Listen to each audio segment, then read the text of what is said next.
Reed Sheppard saves Kentucky on the road, but nobody was a hero for Kansas, and the Jayhawks lose in Lawrence. You are Locked On College Basketball, part of the Locked On Podcast Network. Your team every day. Hey there, what's up? Welcome into the Locked On College Basketball Podcast, the only daily national college hoop show out there. I'm your host, Isaac Shea, joined today by our guy, Leaf Tulane. We are coming at you right after a wild buzzer beater for Nevada to get a critical win at Colorado State. We'll talk about that in just a little bit. We want to thank you for making our show your first listen or watch to get your college basketball content every single day. Special shout out to you everydayers for joining us. Today's episode is brought to you by Game Time. Download the Game Time app, create an account, and use code LOCKEDON to get $20 off your first purchase. Coming up on the show today, we got some good bubbly action to talk about. We're going to get you ready for what's coming up on Wednesday night's slate, but we got to start with a couple Blue Bloods that were in action on Tuesday night. And it's funny because, Leaf, we talk about a BYU team first that is just coming into the Big 12. They make their first trip to Lawrence, Kansas, walking into the Phog as a member of the Big 12. And Mark Pope's team just waltzes right on in there to the Phog and knocks off Bill Self's team 76-68. Once again, no Kevin McCullough for the Jayhawks. The Jayhawks are leading at halftime, 35-29. They've got all these home winning streaks at stake, and all of them are done and dashed and gone, because when BYU's hitting threes, my man, they are on. But Leaf, when those threes aren't falling for BYU, it's not a good night. It was good enough on Tuesday night, 13 of 34. That's 38% from beyond the arc for Mark Pope's team. Leaf, does this mean more for Kansas or BYU?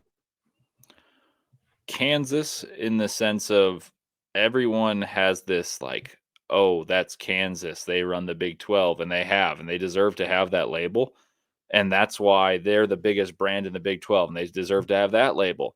But everyone's saying that the Big 12 is so elite, I think needs to take a pause real quickly, because if you're to make the argument, oh, they've got Kansas, I don't think Kansas is in that upper echelon of teams. And so losing at home when leading, I know they didn't have Kevin McCullough, is something that hasn't happened. They've won 82 straight games that they've held a lead at Phog Allen at halftime. And then they played a team for the first time in Phog Allen Fieldhouse. And that should be a team you should beat. Even without Kevin McCullough, BYU is a good team, don't get me wrong, but that's a team you should win. Sure, so I think 100%. It means more that Kansas lost that game than it does that BYU won. But I think it means more to BYU in terms of their program that they were able to beat Kansas in their first year in the Big 12 at Kansas than it does for Kansas in terms of the stake of whatever we lost to BYU. They'll be just fine. I think that could mean a ton down the road. Yeah, you're spot on with that, Leaf, because it's like, obviously for Houston coming into this conference, they're very validated in what they're doing just because they were going to be right at the top, and they are. I mean, at this point, it would be a miracle if they don't win the Big 12, and they're not a miracle. That's a stretch, but it very well looks like they're going to, and this obviously hurts Kansas' chances of getting there. They now fall 3 games back of Houston, Leaf. How about that? That's crazy. But for BYU to kind of solidify themselves and say, hey, look, we're here. We're part of this conference. I'm just looking back through, they beat Iowa State at home. That to me was their, and Baylor. I guess they beat Baylor at home too. So those are their 2 previous biggest wins. But Leaf, how about this?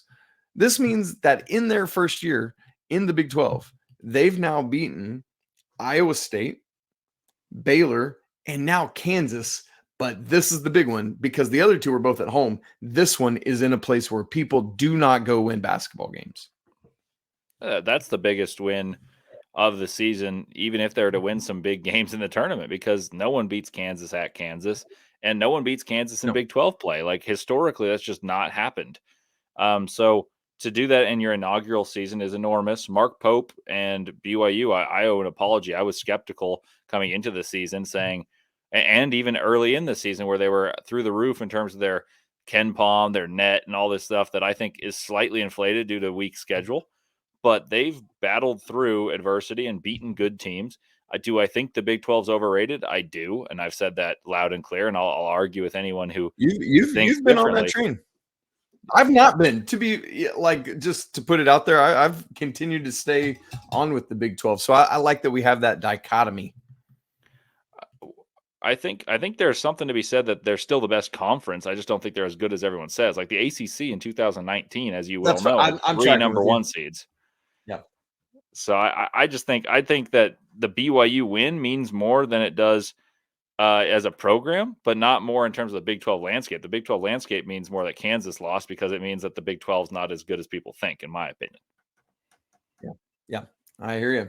Well, Mark Pope gets teed up in this game. It doesn't matter. BYU, it kind of changes the trajectory in some ways. Kansas led by as many as 12 in the second half. BYU never led in this game until there was 4 minutes and 50 seconds left. They take a 59-58 lead on 2 Dallin Hall free throws. Then it's back and forth for a little bit, but then BYU just got a little bit of space and just kept pulling away. That's the thing. It wasn't some miracle shot. BYU won this game. They went and got it down the stretch. Now, moving to another blue blood, Kentucky almost imploded on themselves. Kentucky, though, goes to Starkville and wins at Mississippi State 91-89. And look, Leaf, Reed Sheppard is the absolute hero of Lexington. I mean, the Sheppard name is already heroic in Lexington, but all the more so now. He not only hits it's not a buzzer beater, but like game winning, almost buzzer beating 15-foot runner in the lane. But he also has a career high 32 points, 11 of 14 from the field, Leaf. That's silly. 4 of 7 from 3, 6 of 6 at the line, 5 boards, 7 assists, 2 steals, 2 blocks. And I guess since I'm giving him all the accolades, I'll just throw in his 2 turnovers as well. One of which almost really cost Kentucky. It was just a bad throwaway in the backcourt that he tossed up. Tolu Smith went up and got it, hit both free throws, and Mississippi State has life again. Eventually tied it up, but then Coach Cal, and I think wisely, I'm often critical of Coach Cal's X's and O's. Let me also praise him when I think he makes a good decision. I like that he didn't call a timeout after Mississippi State tied up this game in the closing seconds, allowed Reed Sheppard to get downhill against a defense that wasn't set yet, and just kind of let him get through. He made a great and tough shot, and then Mississippi State couldn't get off a really good look, and Kentucky wins on the road. Leaf, obviously tough for Mississippi State. They probably feel like they should have won this game. Had a big, I think it was like 15-3 right out of the gate for the Bulldogs there. But for Kentucky, this team that's been so confounding to us, I was like, oh, here we go. Like, I thought that's what it was going to be. Yet another example of Kentucky putting on a show on Saturday against Alabama and then laying a turd in Starkville. What do you make of Kentucky right now? Well, yeah, that's the story for me is Kentucky put on 117 on Alabama. Alabama's not good defensively, but 117 in 40 minutes is wild. And then you get down. I was like, oh man, like I was starting to buy into them again. Like just like when they beat Auburn after losing to Gonzaga, you reached the low of losing at Rupp for the third straight time, which had never happened. And then you lose. Then you beat Auburn at Auburn, and then now you beat Bama, but you fall down by 12 early. It felt like the roller coaster was starting again, but you started to believe, oh, Calipari may have figured something out. Like he found this lineup that offensive efficiency was so ridiculous that even I don't care if it's against Bama, it could be against a 6A high school team. For all I care, the efficiency was that absurd. And then all of a sudden you're letting 3 points at the beginning of the game. So the fact they were able to overcome that narrative that's been there all season and the deficit in a hostile environment means a lot to me. And obviously Reed Sheppard had to do it with heroics, and there's a lot that meant to get there, but I'm starting to buy Kentucky, and I'm kind of careful saying that, but I'm cautiously optimistic. Are you? Wow. I'm not ready for that yet. Now, one of the good things for Kentucky is because they survived this game, and now they get Arkansas and Vanderbilt both in Rupp back-to-back. So that should, hear me say should, be easy business. But then they got to go to Knoxville to wrap up the regular season. So that'll be an epic battle. there in Thompson Bowling Arena. But Leaf, I'm not ready to go there with you yet. I hear it. But man, and look, for on the Mississippi State side of things, we got to shout out Josh Hubbard for his incredible game, 34 points himself. Usually Reed Sheppard's 32 would be the leading scorer of all the scorers in this game, but not in this one. But just Hubbard and the Bulldogs need a little bit more, and unfortunately they cannot get it. Well, folks, obviously this time of year, it's bubble watch all over the place. Who's in the tournament, who's out of the tournament. It's constantly changing and flipping and flopping, and who's where and when and why. We talked about that crazy Nevada shot, and we will get to that in just a second. Right after I tell you this episode is brought to you by Game Time. Look, we're just 2 weeks away from the Power Conference college basketball tournaments, and maybe you don't have great tickets, or you don't have any tickets, but your team is making a wild run. You just feel it. They're going to go do it. Game Time's the perfect place then to get your last minute tickets so that you don't miss out on that excitement. Game Time, it's the fast, the easy way to get tickets for all the sports, but also music or comedy or theater events near you. They've got killer last minute deals, all in prices, views from your seat, a best price guarantee. And with all of that, Game Time is the only ticketing app that gives you complete peace of mind with your purchase. I love this thing they do called Zone Deals. You pick the section, Game Time picks the seats, and when you do that, you get big time savings. So take the guesswork out of buying tickets with Game Time, where you can buy tickets in seconds with just 2 taps. Download the Game Time app, create an account, and use code LOCKEDON for $20 off your first purchase. Again, that's $20 off your first purchase at Game Time with code LOCKEDON. Terms apply. Download Game Time today. Last minute tickets, lowest prices guaranteed. All right, Leaf, let's get to some bubble action from Tuesday night. And I want to go to one of the last games from all of D1 college basketball that wrapped up on Tuesday night, and that was Nevada going to Colorado State without Keenan Blackshear playing in this game. And oh my word, I thought Nevada was going to get out of there with what seemed to be a pretty, not easy, but like we took care of business. We walked in and we beat them without Blackshear. But they left the door open. Colorado State, led by Isaiah Stevens, walks through it. But then that set up this moment for Jared Lucas to have an absolute star moment where he had missed some free throws, but he gets redemption, gets a just beyond half court buzzer beater to knock off Colorado State. Leaf give them 4 losses in their last 5 games. Ridiculous stuff. This is another situation of who is this bigger for? Because for Nevada, they're working at solidifying their status. I believe they were last 4 buys in Joe Lunardi's bracketology coming into Tuesday. But man, Colorado State, dude, they are 7th in the Mountain West right now. They're 8-8 in a very strong Mountain West. Belief. These are 2 teams seemingly going in some different directions right now. I would argue it's bigger for Nevada because they were on the bubble, even if they were on the right side of it entering the night. And now you get a road win, much less a quad 1 road win where you beat a team that was projected as of this morning by Joey Brackets as a 7 seed.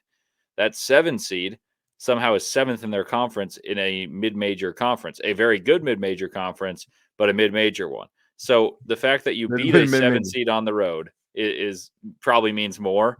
But I've got some worries about Colorado State. Like if you're losing 4 out of 5 and you're 7th in a mid-major conference, and even if they get 6 bids, that's concerning. It really is, Leaf. And I look at the Nevada side of it. They started off 2-3 in Mountain West play. They were 3-4, but since then, since being 3-4, they're 7-1. They have won 7 of their last 8 games. And you look at what they've got left. They host Fresno State. They got to go to Boise State. That's obviously very tough. And then they host UNLV. I mean, to me, that is 2 very winnable games. I mean, in this Mountain West Conference, you could lose anything. But I feel like Nevada's going to be in really good shape to where they probably only need to win 1 game in the Mountain West tournament, and they're good. Would you agree with that? I'm not even sure they need to win that 1 game if they beat the teams they should beat at the end of the season. because they just won a road game. They've gotten wins against the big boys in this conference, against San Diego State, and some timely wins against the other elite teams in this conference that have pretty much locked up their bids already. So I feel like they're in regardless. Obviously, that would help them. It alleviates any doubt. But I think they're in. Colorado State, I think, is still in, but becomes a little tenuous. But luckily, I think they should win their next two games against opponents that are toward the bottom of the Mountain West. Yeah, so we'll see what happens with that.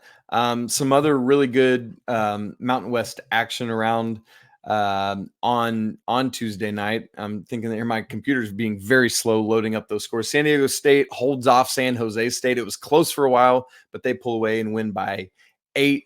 But Utah State goes to Fresno State, and Leaf, this looked like it was in bad shape as well. Utah State is like a banked in 3 to get to overtime, and then they kind of walk away from Fresno State a little bit there. UNLV wins at Wyoming. Great for the Running Rebs, who, we'll see what they can do going forward there. But we've gone to the Big 12. We've gone to the SEC. We've gone to the Mountain West. Let's go to the ACC, Leaf, where poor Wake Forest, man, they get this massive win over Duke on Saturday. Their second quad 1 win. And you're like, man, this team is in. They're in good shape.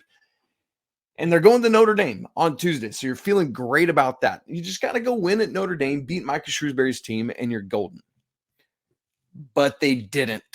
That is the big problem here. Wake Forest goes and loses 70-65 in South Bend. And Leaf, when I look at Wake Forest's resume, I was feeling good for them because, while people aren't sure about their resume, one of the great things that they don't have that some other teams do is no losses outside of quad 1 and 2. There were no quad 3 losses, no quad 4 losses.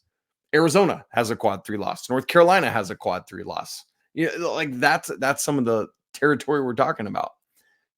Then Wake Forest goes and drops this game, and now they had a quad 3 loss to their resume. And my man, for a team that just got themselves probably into this field, this is not a good look.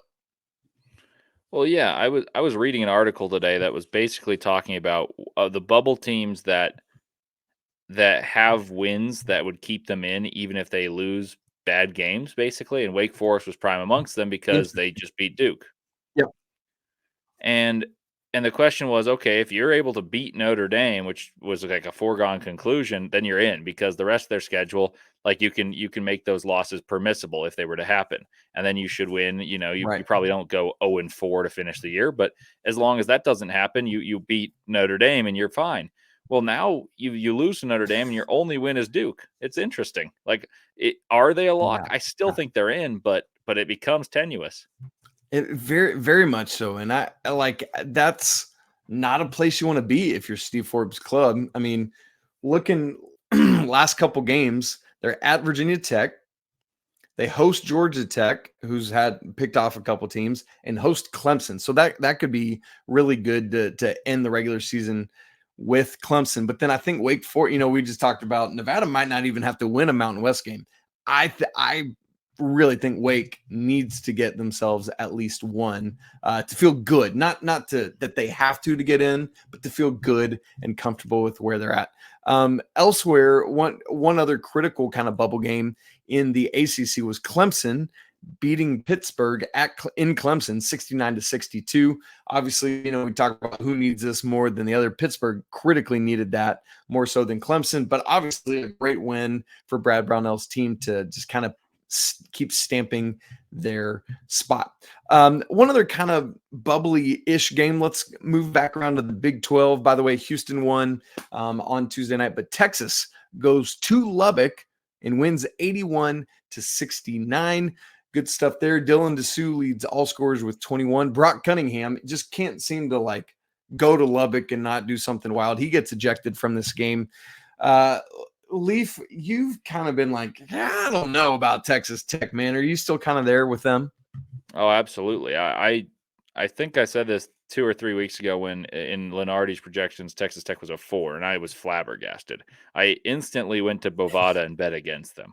And I actually won that day. It was TCU beat them. But My point being is that's another team that I think is mediocre, that's overranked and rated just by the national pundits because they're in the Big 12. And this is a team that I'm not sure is better than a 10 seed that has somehow been within the four lines at one point and now is being seen as a team that's borderline top 25.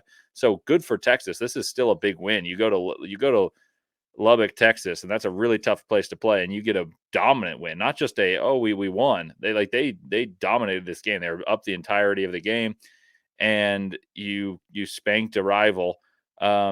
I think Texas has pretty much secured their bid without a terrible collapse. I think you can lose in the Big 12 and you'll be good. I think, they're probably right there. And they came, at least in Lunardi's bracketology, they were last four buys coming into that. And then you go get this road win in Lubbock. And so I'm right with you. That is a big time win for them. We've got a bunch of action coming up on Wednesday night. We got to make sure we get you ready for that, including a massive game in Knoxville, Tennessee. We'll talk about it in just a second. Right after I tell you that this episode is brought to you by FanDuel. Get buckets with your first bet on FanDuel, America's #1 sportsbook. Because right now, new customers can get $150 in bonus bets with any winning $5 money line bet. It's $150 if your first bet wins. Bet on all your favorite NBA players and teams with quick bets or live same game parlays, exclusive props, and more. The game I'm most looking forward to on Wednesday night, number 11 Auburn at number 4 Tennessee. Right now at FanDuel, Vols are favored by 5.5. If you want to get in on that action or anything else going on, just visit FanDuel.com/lockedon and shoot your shot. FanDuel, official sportsbook partner of the NBA. All right, Leaf, let's get ready for Wednesday night's action. I'll throw it around a little bit, but I got to start in Knoxville, Tennessee, where Tennessee is embarking on an insane four-game stretch to close out the regular season for Coach Rick Barnes' team. And I mean, it's just a wild thing that they're going to have to go through. But it starts on Wednesday night. They're in Knoxville. As Auburn comes to town, 7 o'clock Eastern on ESPN2. And the three games after that, Saturday, Tennessee's at Alabama. Next Wednesday, they're at South Carolina. And then they wrap up the regular season hosting Kentucky. So if you want to win this regular season, it's got to start tonight. Can they do it, Leaf, against a Auburn team that comes in probably without Jalen Williams yet again? I think that Tennessee is probably the best team in the SEC, but the remaining schedule scares me to be confident in saying, oh, they're going to win because they're the best team. I think that they, on paper, are better than all of their opponents, but I don't know if they win the SEC based on that. I do think they beat Auburn, though. I think Auburn has the type of team that can run you out of a building when at home, but they aren't necessarily world beaters on the road. They're tough, they're resilient, but they're like a old school Florida State team where their 12's better than your 5. Well, Tennessee's got depth and they're rugged. And you'll see with Jalen Williams gone, that's someone that I felt like, one, can contribute defensively and slow down Josiah Jordan-James and Dalton Connect. And secondly, and probably more importantly, score against the rugged Tennessee defense. Tennessee, even when they have bad games from like Zakai Ziegler or Vescovi, Josiah Jordan-James can help Dalton Connect. There's enough bodies that can help Dalton Connect, and Connect's scoring 20 a game and more than that even in SEC play. So you can only slow him down. And the real question is, which of the supporting cast is going to be worse? And if you don't have one of your best players to slow them down and one of your best players to score against a rugged defense, I just don't think Auburn's going to go into Knoxville and play Tennessee that well. But Tennessee winning the SEC is a proposition that I thought was a slam dunk entering. Okay, maybe not a slam dunk, but something that I felt confident in entering SEC play. Yeah. But now I'm a little scared because they play 4 straight ranked teams. Oof, man, that's going to be a very tough, very tall task. Leaf, we got a couple Big East bubble teams that are both on the road at ranked Big East teams.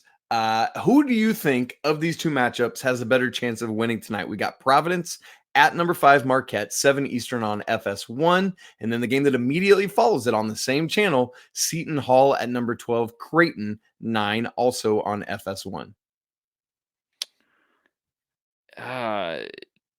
Okay, my answer would be Seton Hall because they've shown that they can play Creighton. They played Creighton, and it was a triple overtime game earlier this year, and they attacked the rim, and Kalkbrenner has to avoid fouling, but because Seton Hall's so relentless, it's a scary proposition for Creighton. That said, Creighton just lost by 14 against St. John's, and they're at home, so they're not going to lose that game.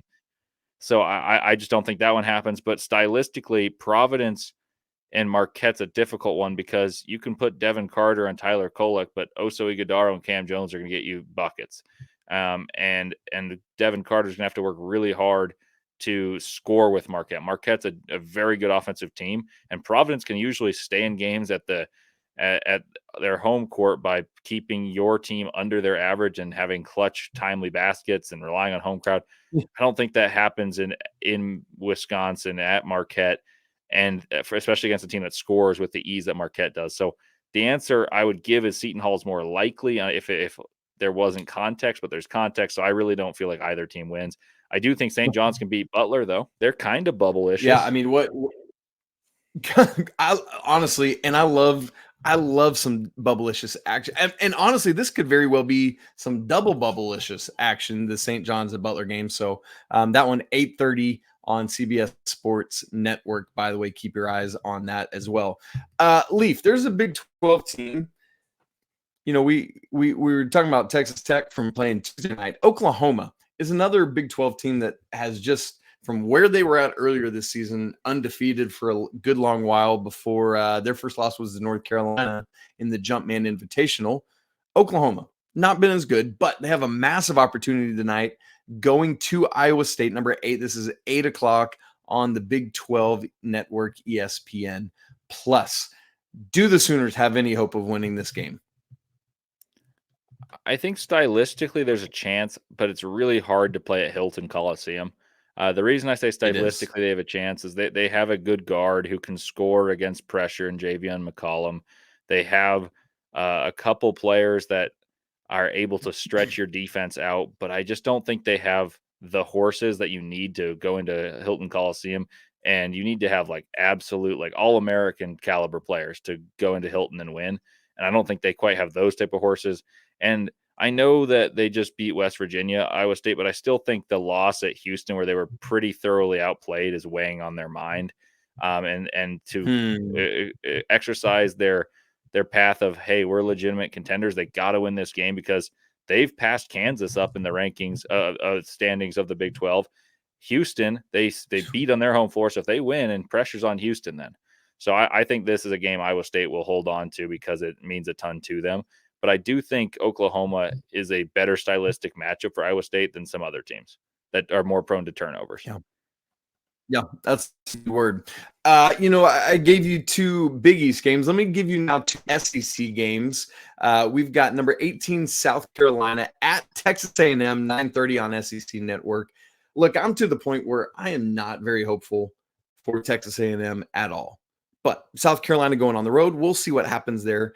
And Alabama has a chance to make up for what happened to them on Saturday, but they're also on the road at Ole Miss. Bama, number 14, 9 o'clock on ESPN2. So both of these games running almost concurrently with each other on SEC Network and ESPN2. Leaf, is there hope for Bama picking up the pieces from what happened Saturday and going to Ole Miss and winning, or is that like just such a debilitating loss that now you're spiraling for a little while? Oh, I think Alabama's just fine because they can score, and they don't worry about defense anyway. I mean, that's right.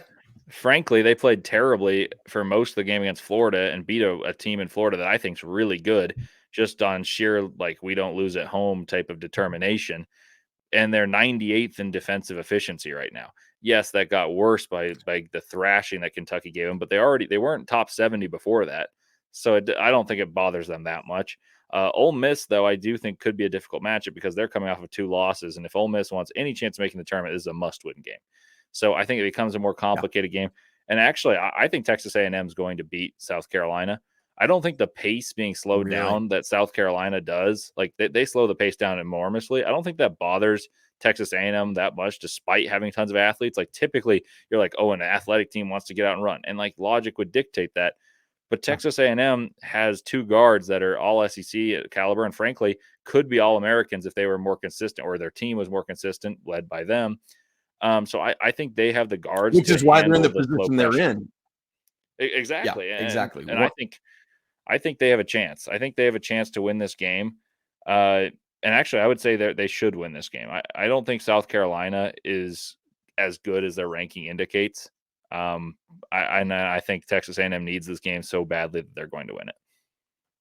Okay. It'll be interesting. We got these 2 SEC ranked teams on the road at unranked teams. It's a tale we've been telling all season long. Let me just say this as we're on the way out as well. If you're Virginia, let me advise you to not go to Boston College and lose tonight. That game is 9:00 Eastern on ESPNU.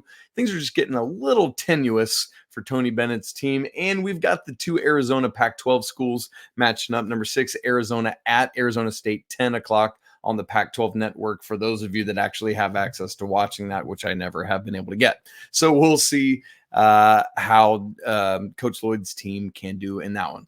It's been a great show, folks. Thanks so much for hanging out with us. If you're not part of the Locked On College Basketball Discord channel, we'd love to invite you to come join us. It's free. The link is in the show notes. Subscribe to Locked On College Basketball on video and audio platforms. Smash the like button if you're watching on YouTube so that we know you were here. As always, apologies to the lawyer family. Let's go Wildcats, and until tomorrow, peace.